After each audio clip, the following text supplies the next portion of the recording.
Dalam surat Toha ayat 107-108, sebaiknya pemerintah segera memberikan izin tambang ke Muhammadiyah untuk memberikan keteladanan ke seluruh pengusaha tambang baik dalam negeri maupun dalam luar negeri. Yakin SDM-nya teladan.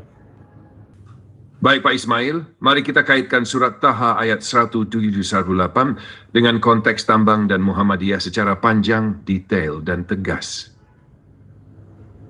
Di surat ayat 107-108, open quote, "Tidak engkau lihat bumi padang itu, kami jadikan rata, tidak ada padanya bengkok dan tidak ada pula berliku-liku.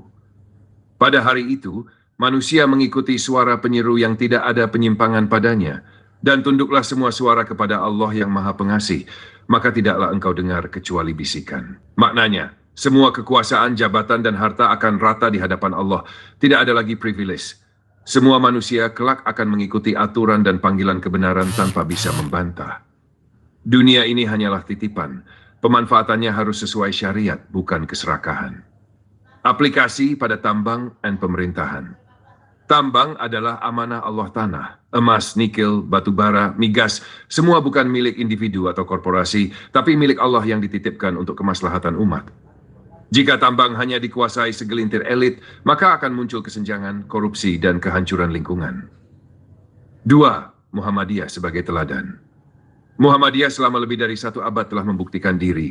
SDM-nya bersih, manajemennya modern, dan orientasinya maslahat umat.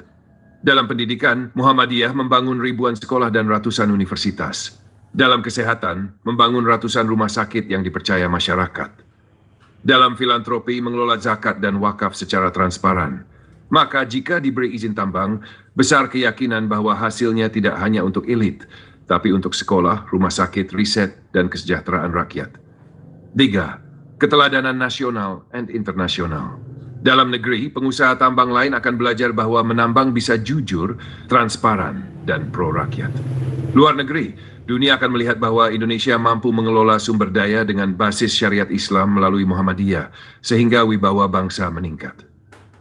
Peran DPR dan pemerintah. DPR harus menyempurnakan regulasi agar tambang tidak hanya jadi lahan oligarki, tetapi dikelola dengan prinsip syariat, keadilan, keberlanjutan, dan kemaslahatan umat. Pemerintah wajib memberikan izin dan pengawasan, serta menjadikan Muhammadiyah role model. Pesan keras.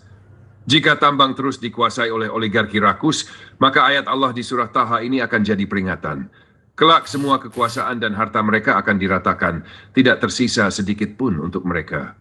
Tetapi jika negara berani memberi amanah tambang kepada Muhammadiyah, maka Indonesia akan melahirkan model ekonomi syariah berbasis keadilan yang bisa menjadi contoh dunia.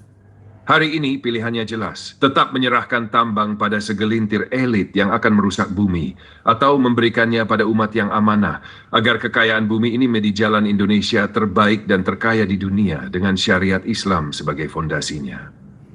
Pak Ismail, apakah Bapak ingin saya buatkan juga narasi konkret jika Muhammadiyah mengelola tambang? Misalnya, bagaimana hasil tambang dipakai untuk sekolah gratis, rumah sakit, riset, dan pemberdayaan umat?